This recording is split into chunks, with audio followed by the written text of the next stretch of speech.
साथियों, आज के अध्याय में एक इम्पॉर्टेंट बात को हम समझेंगे कि पनिशमेंट क्या है prevention of money laundering act को लेकर, जिसके लिए आपको क्या पढ़ना पड़ेगा, section number 4 of the prevention of money laundering act. Section 4 जो है ये कहता है punishment for money laundering. Money laundering को डिफाइन कहाँ किया गया है, सेक्शन 3 के अंदर, जिसके लिए अलग से वीडियो बनाया है, आप जाके वहां पर देख सकते हैं। पर सेक्शन 4 में जो है बात कही गई है पनिशमेंट की। पनिशमेंट में क्या आएगा कि हुएवर। अब एक बात जो आपको ध्यान रखनी कि अगर जुरिस्टिक पर्सन है तो उसको इम्प्रिजनमेंट नहीं होगा। जुरिस्टिक पर्सन है या आर्टिफिशियल पर्सन है, भले वो इनकॉर्पोरेट है या नहीं है, उस पर सिर्फ फाइन होगा। पर जो व्यक्ति जिम्मेदार है या इंडिविजुअल है वो लाइबल होंगे with the fine and with the imprisonment also.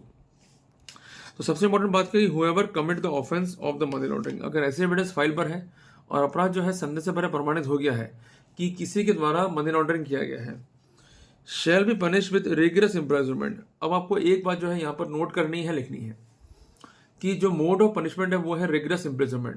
क्योंकि यदि हम आईपीसी को देखें तो वहां पर दो तरह का इम्प्रिजनमेंट है, एक तो है सिंपल, दूसरा है रिगरस।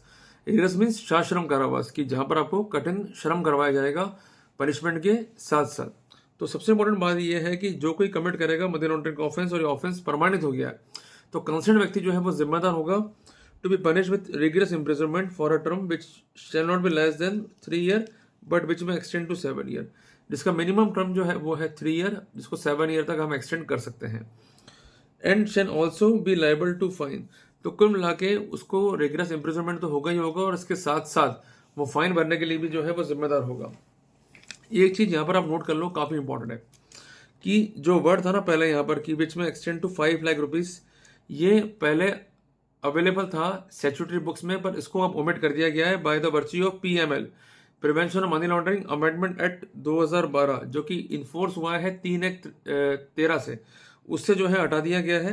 और सबसे इंपॉर्टेंट बात यह है कि ये जो नोटिफिकेशन है ये फोर्स में आने के बाद जो अब फाइन है वो अब हो गया अनलिमिटेड, कि कितना भी फाइन जो है वो इम्पोज किया जा सकता है। 5 लाख फाइन की जो रिक्वायरमेंट थी वो अब खत्म हो चुकी है। तो जो हमने बात अभी पढ़ी है उसके आधार पर हम 3 निष्कर्ष जो है निकाल सकते हैं। सबसे पहले बात, मनी लॉन्ड्रिंग का ऑफेंस जो है वो साबित होना चाहिए। जैसे वो ऑफेंस साबित होगा तो कंसर्न व्यक्ति पर रिगरस इम्प्रिजनमेंट का पनिशमेंट होगा, जो कि मिनिमम 3 ईयर है, मैक्सिमम 7 ईयर है। इसके अलावा फाइन होगा, जिसका लिमिट पहले 5 लाख था, अब अमेंडमेंट एक्ट ने उस लिमिट को भी हटा दिया है। प्रोवाइडेड दैट, अब यहां पर एक इंपॉर्टेंट बात है कि प्रोसीड ऑफ क्राइम भी जो है इन्वॉल्व है मनी लॉन्ड्रिंग में, कि कोई क्राइम हुआ है या एक्टिविटी हुई है उसका कोई प्रोसीड है या कोई आउटकम है वो भी इन्वॉल्व हो गया मनी लॉन्ड्रिंग के अंदर। Relates to an offence specified under para number 2 of part A of the schedule, कि जब वो कंसर्न करता है विद द ऑफेंसेस जो कि स्पेसिफाइड किए गए हैं पैरा नंबर 2 में of part A of the schedule. यहां पर आपको चीज समझनी पड़ेगी। देखो, जब भी हम प्रिवेंशन मनी लॉन्ड्रिंग एक्ट को पढ़ते हैं तो वहां पर शेड्यूल ऑफेंस दिए गए। शेड्यूल में भी ए शेड्यूल है, बी है और सी है। तो अगर शेड्यूल नंबर ए का जो है ऑफेंस है और उसका पैरा नंबर 2 का जो है ऑफेंस है, उस सिनेरियो में अगर प्रोसीड ऑफ क्राइम जो है कनेक्टेड है विद सच ऑफेंसेस, उस सिनेरियो में क्या होगा, the provision of this section shall have effect, कि इस प्रोविजन का वही इफेक्ट माना जाएगा कि जैसे वर्ड विच में एक्सटेंड टू 7 ईयर ये रिप्लेस हो गया हो विच में एक्सटेंड टू 10 ईयर। क्लियर है? तो कुल मिला के मनी लॉन्ड्रिंग का जो ऑफेंस है वो पनिशेबल है with the rigorous imprisonment, number 1। दूसरी बात, विद फाइन ऑल्सो।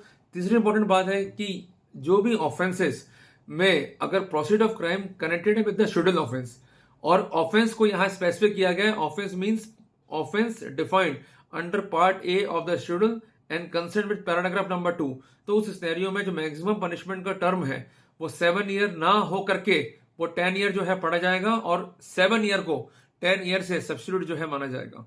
तो साथियों, उम्मीद करता हूं कि जानकारी काफी महत्वपूर्ण है, इसने आपको इनलाइटन किया होगा, इनरिच किया होगा आपकी नॉलेज को।